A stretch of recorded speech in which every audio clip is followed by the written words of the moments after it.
BGCSE Practical Preparation, presented by Mr. K. Spence. Tools required for the practical are as follows. You'll need a calculator, screwdriver, whether it's a Phillips or flat, lineman, and or long nose pliers, as well as or a multi-purpose tool. And of course we know the multi-purpose tool has the ability to strip wires, cut wires, and also it has the capability to use a pliers at the tip. You'll also be needing to know how to use the allowable excerpt NEC 2011 wire gauge, which is this table that we have been familiar with that specifies the size and type of wire that's used in various circuits. And of course we know that we will focus based on what the exam question asks you, but in most cases we'll be focusing on the 75 degrees Celsius copper. So again, to use this, take for example, you get an amperage of 40 amps. You will look in 75 degrees Celsius copper, and as you look down under that category, you will not see any 40. The closest to 40 you will see is 35, and then you will see 50. You will use 50, so you'll go across into your AWG size, and that would be 8. So again, 75 degrees Celsius copper, there's no 40 in this category, so we cannot use the lower value, we have to go to the higher value. 50, we go across and get 8. That's how we use our ampacity chart. Assignment number 1 will be composed of 3 circuits, pretty much. Your service entrance is a circuit within itself, but it is really your source. Then you'll have to wire a single receptacle. Then you have a lighting circuit, which can also be a switched lighting circuit. A switched receptacle. Sorry about that. Alright, so your service entrance, as we know from the top, we need 2 black wires and a white. 2 black wires will go in here, the white wire will go down here. Then we have green and white in the neutral bar here. Then we have the 2 hot wires hanging out. Coming into the circuit breaker, the 2 black wires will go into the hot lugs. The white and the neutral will go into the neutral bar. There's a ground bar, we'll put the ground on the grounding bar. When we talk about single receptacles, there are basically 6 to choose from.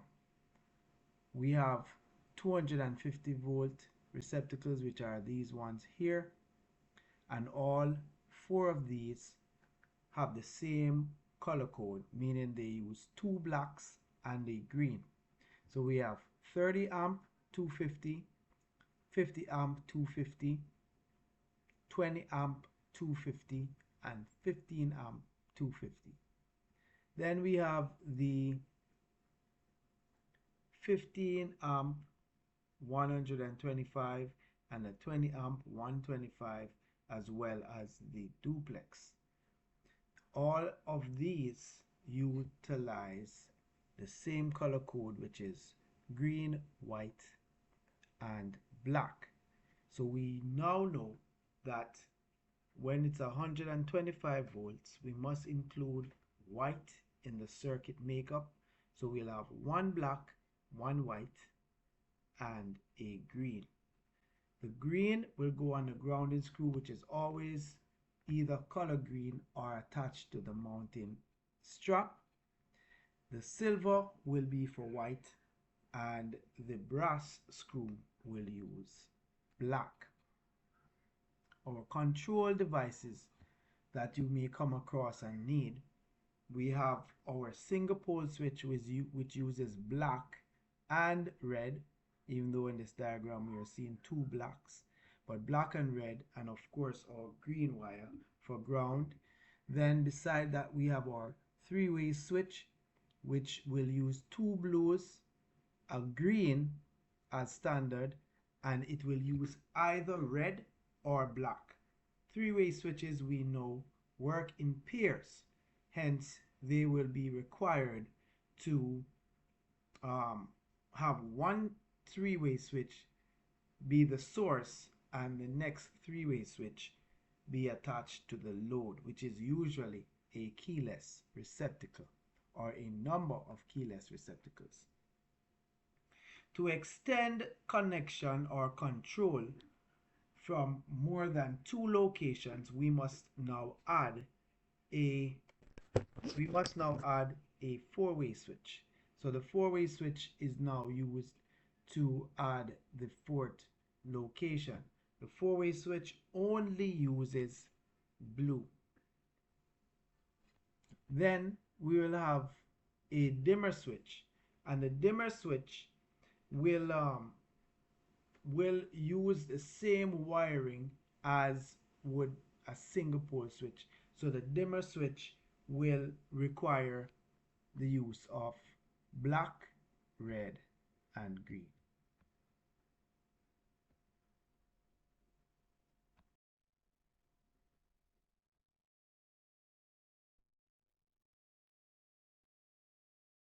Now we will look at how the practical assignment number 1 may appear. We have here a sample of an assignment from the 2009 BGCSE. First, you have to read the question clearly. And even though it said here, circuit A, the service entrance is not considered one of the circuits, but it is the source. So it says you are required to wire a 100 amp 3-wire service entrance for a single residence. So therefore, we know we go ahead. We have our two blacks and our white. Of course, we know white is pictured here by brown. We go with our two blacks in the hot lugs, the neutral. Then we have the neutral and the ground in the grounding and neutral bar in the disconnect switch.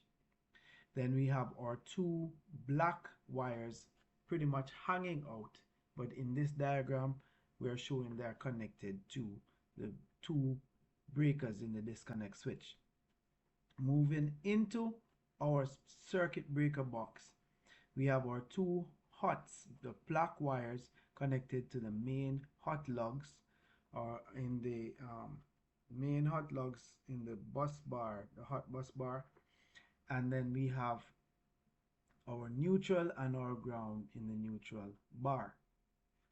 Then it says here circuit B, or in this case it will be circuit A.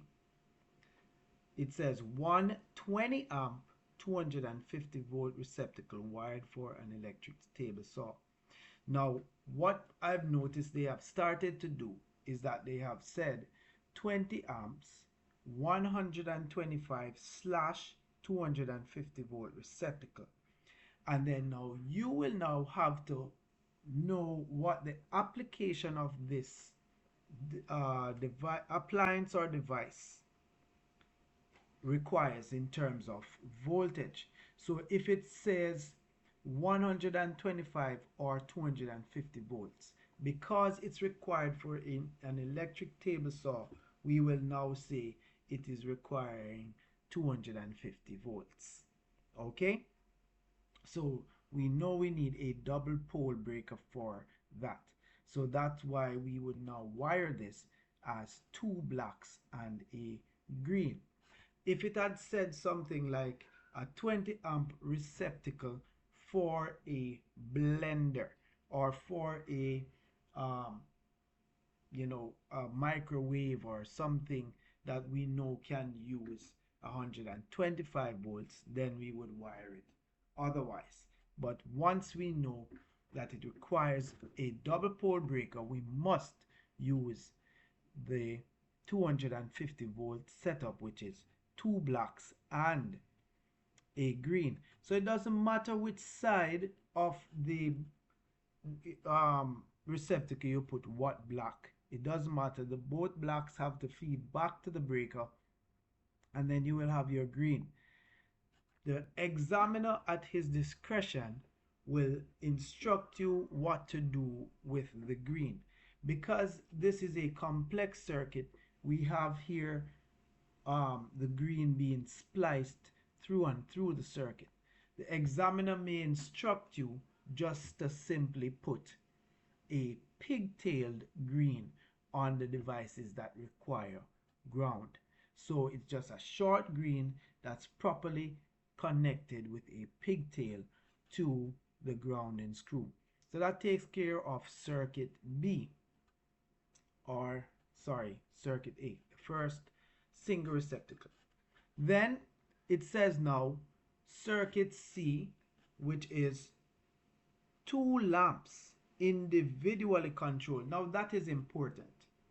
When you see the words individually controlled, it simply means you're going to require more than one switch of different natures, of different types. So you continue to read, it says one controlled simultaneously from two locations. The minute you see the word simultaneously or simultaneously and you see two locations, there's only one type of switch that will give you that, and that is your three-way switch. Then you will now know that you require two three-way switches to control one of those lamps. Then it says the other from one location. So only one type of switch we know of will provide that, and that is the single pole switch, pictured here as SP. So because we have two lamps, we know the lamps require red for the control and white for the return of the voltage back to the circuit. So we will shear or splice the main neutral that comes from the source between the two lights, and that's the only thing we will shear between the two lights. Each of them must be individually now controlled with their red by their control device, which is the switch. So the one that is controlled by the single pole switch, the single pole switch now will now, because this is one circuit, we will now splice the main black and shear it between one three-way switch and the single pole switch. And then we will use the red from the single pole switch to attach to the lamp, completing that lamp. Then we will take the red from the next three-way switch and we will attach it to the other lamp, completing that lamp circuit. Then we will use two blues to connect both three-way switches together. And that is how now we will complete the circuit with our green, our white, and our black going into this circuit. The black will be spliced, the white will be spliced, and if necessary, the green will be spliced. But the red, we will use two individual reds to control. Make sure you do not splice the red between the lights, because if you splice the red between the lights, only one switch will be in control of both lamps, or one setup will be in control of one lamp. So we are focused here on following the instructions all the way to the end, and the instructions require us to have both lamps individually controlled. So take a second to absorb what this question is asking you to do.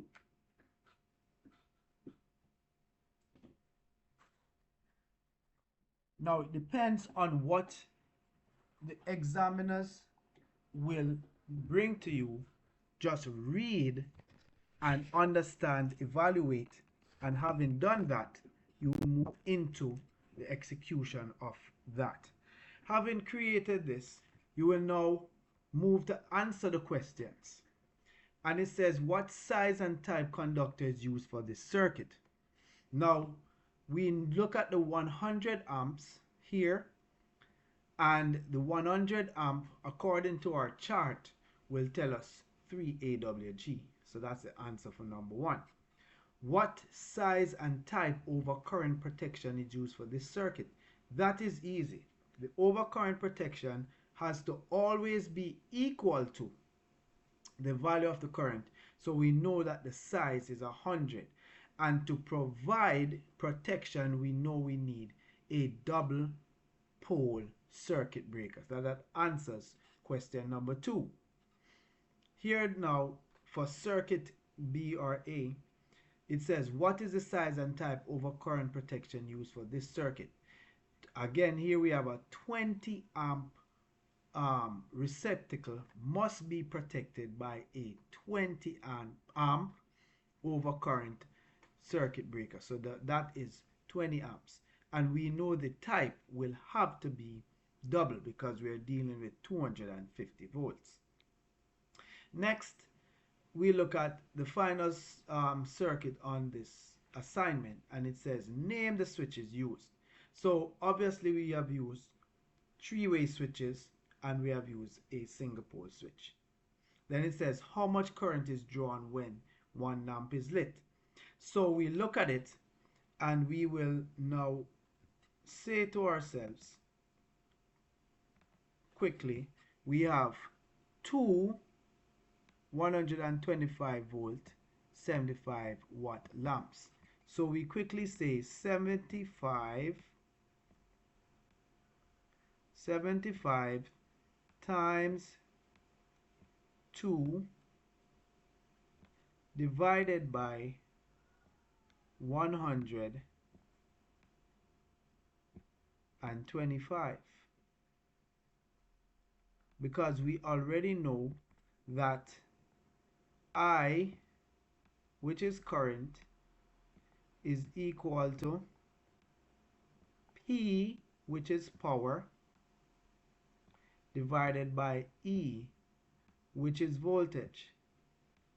So we have to double the watts because it's 2 lamps of the same value, and we have to divide it by the set voltage, which is, this is a parallel circuit, the set voltage on the circuit. So it's 150 divided by 125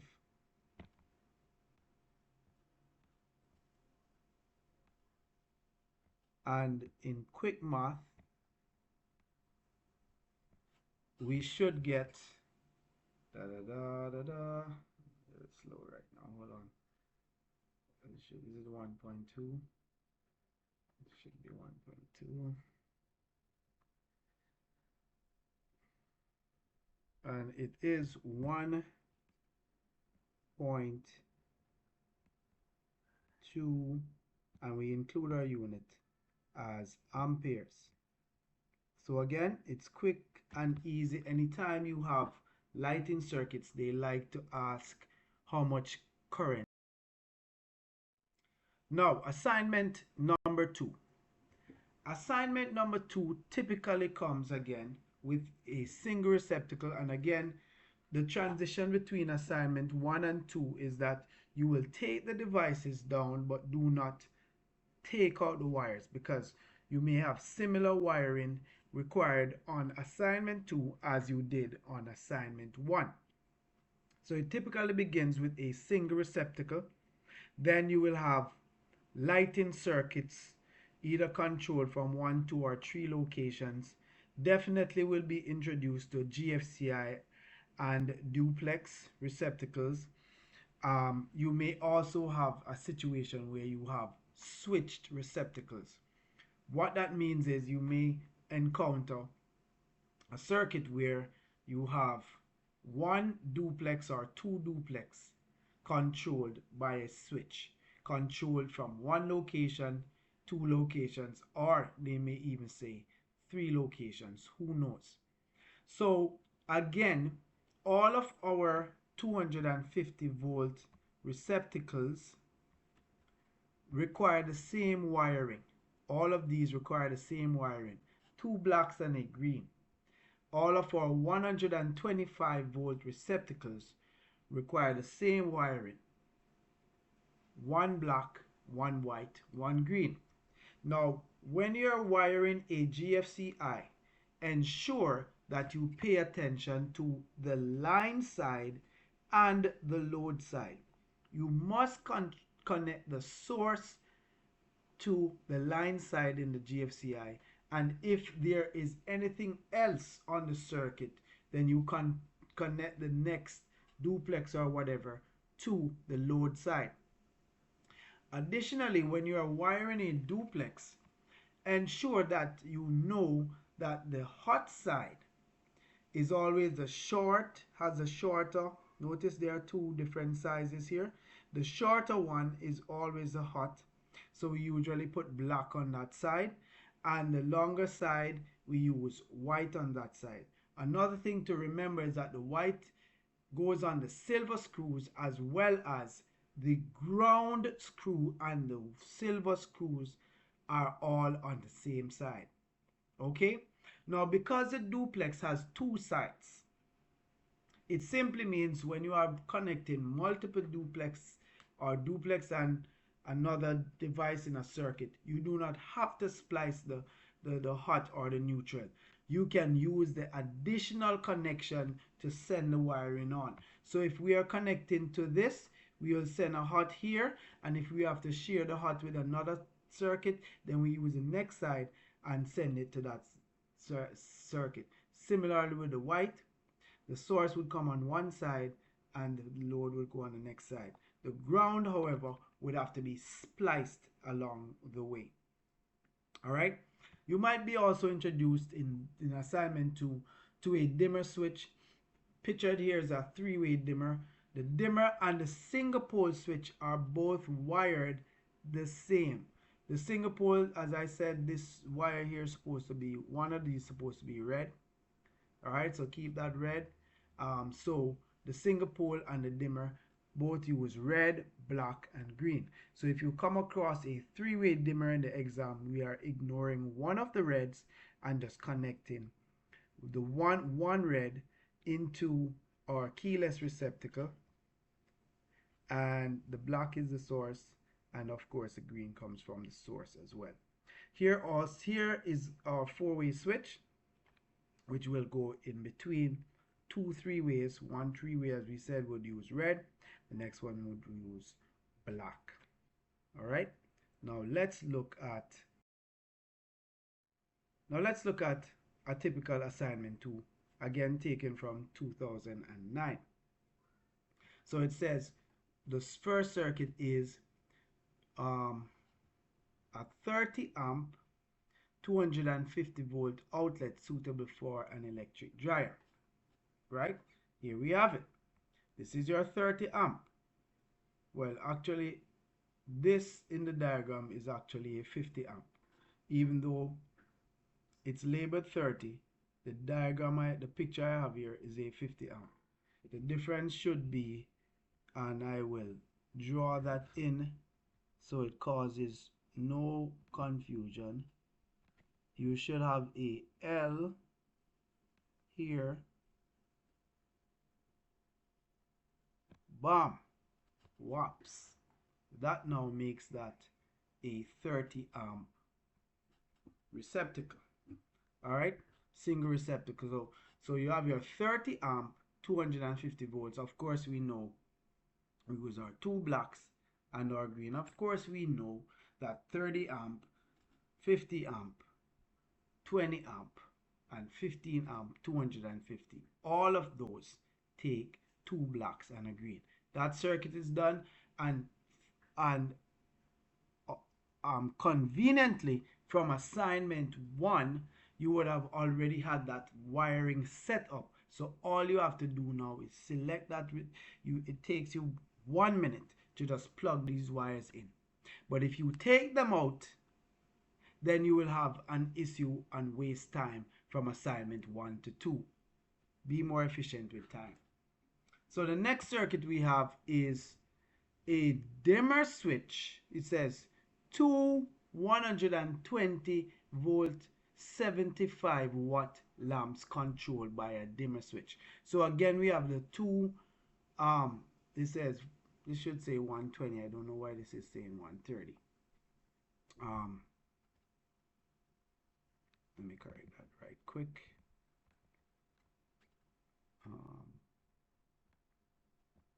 120. Okay. And these are 75 watts.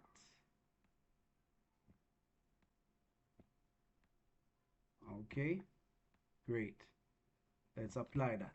Now, it says here that those two are controlled by a dimmer switch. Again, a dimmer switch and a single pole switch are connected the same way. So we will send a green from the source, a black from the source, and we'll take a red from here. And because we are sharing it between the two lamps, we will splice the red, connect it to the brass screws on both lamps, and then the main source neutral, we are also splicing that and sharing that between the two lamps.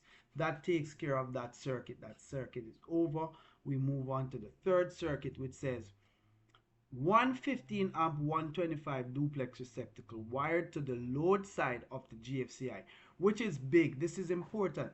So now we have the GFCI and we have the duplex receptacle, and the GFCI is now controlling the duplex. Now, why is it important that we know that this duplex is connected to the load side?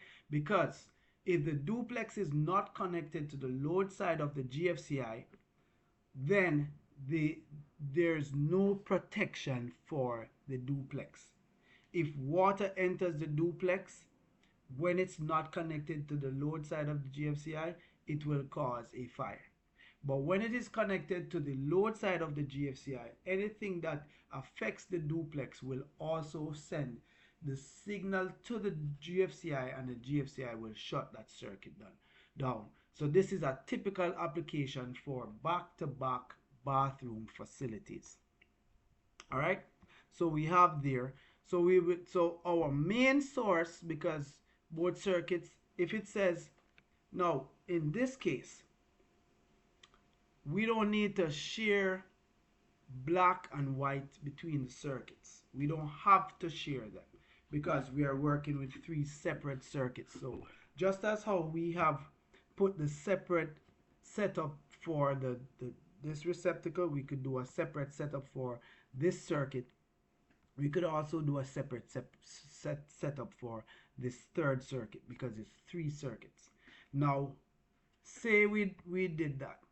The main source black will come to GFCI line side hot. The main source white will come to line side, right? Line side white. Then we'll take load side black, send it to the duplex, load side white, send it to the duplex, connect. Remember, this is where the circuit ends, so the duplex should have 2 empty screws there. That takes care of assignment 2. Finish, over, and done. Let's answer the questions. 130 amp 250 outlet suitable for electric dryer. What size and type over current? Again, we look at the current on the circuit. It is 30. So we say 30 amps is the size. And of course, we know it's 250 volts. So the type will have to be double. To get single, we need 125 volts. Remember that. Size equal to the current. Type depends on the voltage. 250 double, 125 single. There's no way you all should be getting these wrong. All right, next circuit with the dimmer. It says, what is the power rating of the dimmer switch? Usually the power rating is printed on the back of the dimmer switch, and it is usually around 600 watts. But you can read the back of the dimmer switch to determine what the power rating is. Again, here we have how much current is drawn when both lamps are lit, and it will be similar to the question previously where we had two 75-watt lamps and 125. We use the same formula where we would multiply the 75 by 2, get 150, divide it by 120, and we would get a little more than what 125 volts was. So we would get, in this case, we would get 1.25. So keep that in mind. We would get 1.25 for this answer.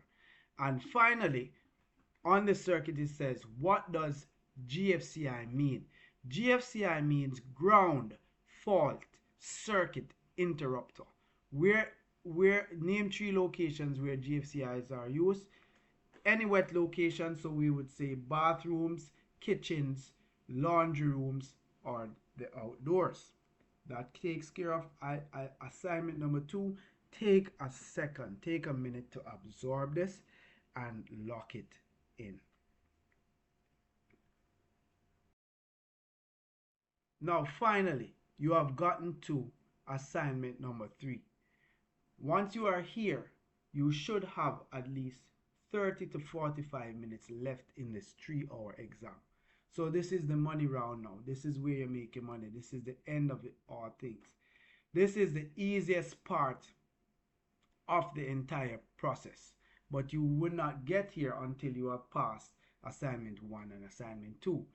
Typically, you will have to wire a fluorescent lamp strip controlled by a photocell, or in some cases, you may be required to control this fluorescent lamp strip from 2 locations, 3 locations, even sometimes 1 location. So if it's 1 location, of course we know, and for some reason, let me just color this wire red so that it just does not cause confusion to somebody, right? So of course, if it's 1 location, we will use our single pole switch, and we know it's red and black, and of course green for your ground. And the fluorescent lamp requires green because it has a metal frame, red because it's the control, and white because white provides the neutral connectivity path.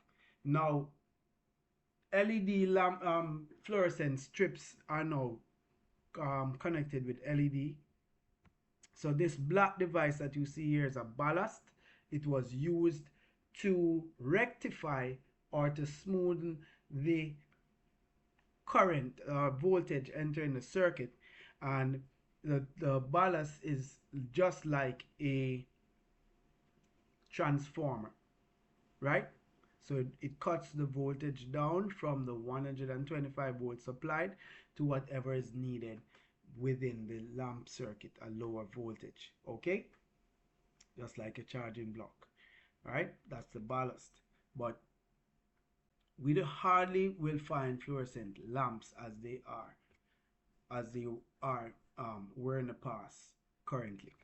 All right, so your photocell is of course your dusk to dawn light, which illuminates, which sends current to the lighting fixture when it is dark, and it will turn the lighting fixture off when it is bright. And of course the color code for it is red, black, and white. So it's typical, it's similar to the single pole switch, but instead of using a ground, it uses a neutral. So you just tie that neutral in and send it along to the light, and then you send red to the light, and the black goes back to the source. Then you have the chime or the bell and the buzzer. If you get the chime, it is easy peasy lemon squeezy, because you only need to understand how to wire your transformer, your push buttons, and your chime unit. On the chime unit itself is the wiring diagram. So we know there's the high voltage side and the low voltage side of your transformer. From the low voltage side, there are two outputs. You will take bell wires, it does not matter the color. You can use the same color, or the examiner will give you multiple colors. It does not matter. One side will go straight to trans, or T, in the center of the chime. The next side you will splice now between, you're going to splice it between the two push buttons. So you splice it, connect, splice it, connect. Right? Then from each push button, as you will see here, you are now connecting one line to front, the next line to rear. And that is it, over and done. Alternatively, if you are given the bell and the buzzer, it's the same kind of thing, except now you're going to splice both low voltage sides from the transformer, which will allow you, one of those lines will be used to power both coils in the bell and the buzzer. You will see the coil screw. In this case, this is the coil screw, and in that buzzer you will see a coil screw. You share between that, and then from the push buttons you will do the same setup. Then you will take one switch connected to the frame screw on the bell, and take the next connection off the next push button and put it on the frame screw on the buzzer, and that's it. So let's look at assignment. So here we go in practical terms. It says one fluorescent light controlled by a photocell. Here we have the photocell pictured. We take the white, and in this diagram I have spliced the black, but in all sense of the word, you will not be connecting a source to the chime circuit, so we can ignore all of the splicing there. So the photocell, we will send a black from the source. We'll take the red and we send it straight up to the fluorescent light. The neutral, we will have to splice it because it stops in the photocell and then it goes straight to the light. And the green will bypass the photocell and go to the light. Simple setup, over and done. So our chime, we just discussed that. One line from the low voltage goes to trans. The next line is spliced between the two push buttons. Then we take a line from the front to one of the switches, from the rear to one of the switches. And here's your alternative, where we have the buzzer and the bell. We splice between the two coil screws, and we splice between the two push buttons. We connect one push button to buzzer, next push button to bell, and we're done. Then our questions are, for circuit A, which is the fluorescent, what type of switch is the photocell? And we said it is a light activated switch, pretty much. Anything with photo, light. Okay, what is the color of the photocell? Read the colors off: black, red, and white. And then it says, what's the name of the transformer in the fluorescent lamp? It's the ballast, B-A-L-L-A-S-T, and it's used to regulate the voltage in the circuit. Circuit B, what is the size of the conductor used for this circuit? So the size of the conductors used for bell circuits are usually 18 or 22 AWG. They are the smallest size wires used. Okay, so it depends on what the examiner gives you, but it's usually 18 or 22 AWG. Then it says name all the devices in the circuit. So if the chime setup, so we'll say chime, we'll say transformer, we'll say push buttons. If it's the bell and buzzer, we'll say bell, buzzer, transformer, and push buttons, right? Then it says what is the value of the voltage on the transformer. The value of the voltage on the transformer is usually printed on the transformer, and therefore it's usually 16 volts, or I would say anywhere from 10 to 16 volts, but read the transformer to know what the output voltage V is. Ladies and gentlemen, only your best is good enough. And I will expect you to apply yourself as best as possible. You have the knowledge, you have the know-how, you have the capability. Study hard, practice hard. Take your tools to the exam. Your calculator is very important. Take your writing instruments, and all the other tools will be provided for you. Pray, come ready, and you will do your best. And I expect greatness for you and from you.